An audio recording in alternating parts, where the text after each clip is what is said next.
гарал үүсэл оршин суугаа газар нутаг мэдлэг боловсрол шашин шүтлэгээс үл хамааран их дэлхийн бөмбөрсөг дээр амьдран байгаа 7 тэрбум хүнийг хамгийн их зовж байгаа сэдв бол хүрээлэн байгаа орчны ариван дагшин байдал болоод байна.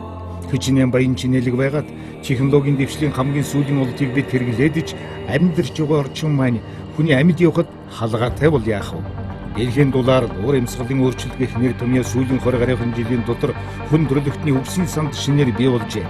Хөгжил дэвшлийн цэрэг үр дагавар улсын нөлөөлөлд хүн төрөлхтөн аргагүй хүчин өсдөж байгаач зүгээр сууж болохгүйгээ ойлголоо. Иймээс чиг байгуул орчин дээлтэй бодлого шийдвэр гаргаж гарт шийдлийг олж технологиг нэвтрүүлэх нь улс орон бүхний хувьд их дэлхийн ирээдүйн төлөө хийж байгаа буян нөгөө талаар үүрэг болжээ. Улам бүр даяар шин хавтгай болж байгаа дэлхийн ертөнцийн хөгжлийн хурдтай хөлний хэн зэрэгцээ Монгол орн их дэлхийн цагуурын өөрчлөлтөөс шууд хамааралтай. Дэлхийн дулаар уур амьсгалын өөрчлөлтийг сааруулах дасан зохицох чиглэлээр Монгол улс шин санаачлагууд гаргаж олон улсын дэмжлэгийг авч байгаагийн зэрэгцээ нэгэн дэвтэрсэн технологийн дэвшлүүдийг ч өрөд үнэтэй нутагшуулж байна. Үүний нэг жишээ бол сэргээгдэх хэлчин хүчний үйлдвэрлэл. Монгол орн сэргээгдэх хэлчин хүчний үлгий. Монгол улс Аз Европын холбон Төв Азид оршдог 3 сая хүн амтай. Монгол орн нийт 1,564,116 квадрат метр газар нутгаараа дэлхийд 19 дугаар байранд ордог. Өмнөд хэсэгтэн говь цөлийн хойд ба баруун талаараа уулархах газар нутагтай далайн төвшнөөс 1580 м өндөр өргөгдсөн. Монгол орн бол өндөрлөл газарт оршдог учраас цагуурын хувьд хүйтэн ба салхихтай жилд дундачаар 257 өдөр нартай цэлмэг байдаг. Монгол улс нь газар дорой үлэмж хэмжээний нөөц бүхий эрдэс баялагтай төдийгүй газрын дээрээч асар их баялагтай. Энэ дэлхийн дулаар газрын тосны үнийн өсөлт зэрэг шалтгаанаар хүн төрөлхтний шин сонголтуулсан сэргээгдэх хэрчим хүчний нөөц баялаг юм. Манай улсын сэргээгдэх хэрчим хүчний нөөцийг 2.6 сая мегаватт хэмээн дэлхийн сэргээгдэх хэрчим хүчний агентлагаас тогтоожээ. Энэхүү хэмжээнд дэлхийд ажиллаж байгаа нийт цөмийн реакторуудын үйлдвэрлэж байгаа эрчим хүчний чадамжаас 7 дахин их хэмжээ. Монгол орны газар зүйн тогтоос байгаль цагуурын таатай байдал сэргээгдэх эрчим хүчний нөөц зэрэг нь эдийн засгийн энэ хүчрхэг салбарын нэг чухал тоглогч байх боломжтойг харуулж байна.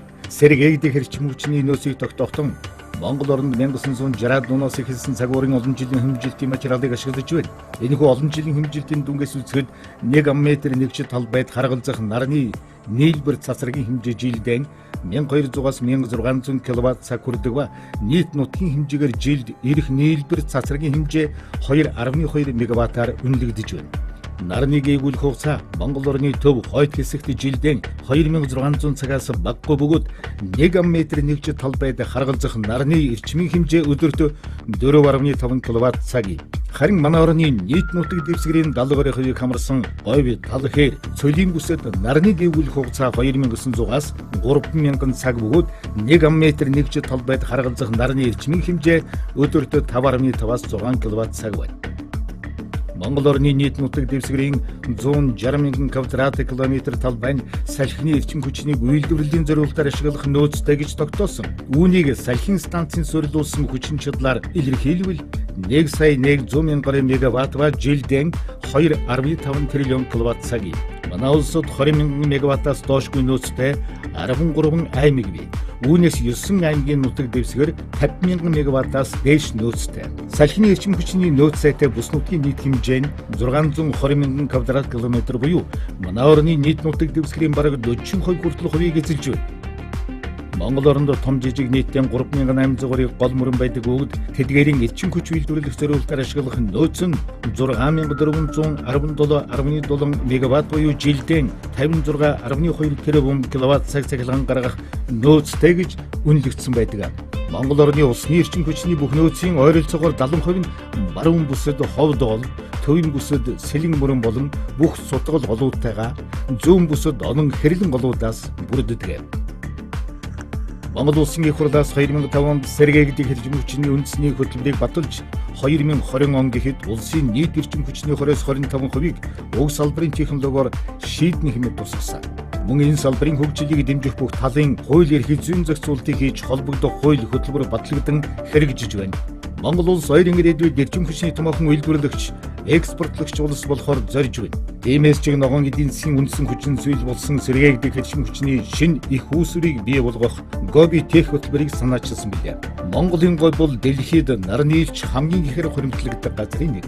Энд хуримтлагдсан нарны энергийг элчин хүч болгон ашиглах цаашид экспортлох зорилготой Гоби Тех төсөл олон улсын хөрөнгө оруулагчдын анхаарлыг татаж байна. Говийн нутагт нар салхины хүчээр эрчим хүч үйлдвэрлэх асар их боломж бий. Тиймээс говийн нутагт Азийн сэргээгдэх эрчим хүчний сүлжээг төвлөрүүлэх санаачлагч олон улсын анхаарлыг татаж байна. 2012 оны 11-р сард Монгол улсын ерөнхийлөгчийн ивэл дор эрчим хүчний яам зүүн хойд Азийн сэргээгдэх эрчим хүчний хамтын ажиллагаа сэдвт олон улсын багвар зохион байгуулж Азийн супер сүлжээг байгуулах ажлыг хэвлүүлэх өөрөд ижүүлсэн судалгаа хийх зөвлөмж гаргасны дагуу эрчим хүчний яамны төрийн нэрмжийн даргын тушаалаар Азийн нэгдсэн сүлжээ судалгааны багийг 2014 оны 3 сард байгуулан ажиллаж байна. Монголчууд бид байгальд хамгийн их ээлтэй амьдралын хэв маягтай хүмүүсээ нүүдэлчин хэв маяг гэдэг бол байгальд хамгийн ойрдут уламжил юм. Гэвч дэлхий дахин замд хилж байгаа сүлжилт, өөр амьсгалын өөрчлөлтөнд Монгол хамгийн ихээр өртөж байгаа. Ер нь хүн төрлөختөн олон сорил бэрхшээлтэй тулгарч байгаач зөв бодлого хэрэгжүүлж хүчээ нэгтгэн хамтарч чадвал байгаль орчинд ээлтэй тогтвортой хөгжлийг хангаж чадна. Их дэлхийн 7 тэрбум хүний өмнөөс хамгийн зөв шийдлийг гаргаж, манлайлж, бусдаа үлгэрлэж чадах улс орнуудтай ногоон дэлхийн төлөө Монгол улс хүчин зүтгэн.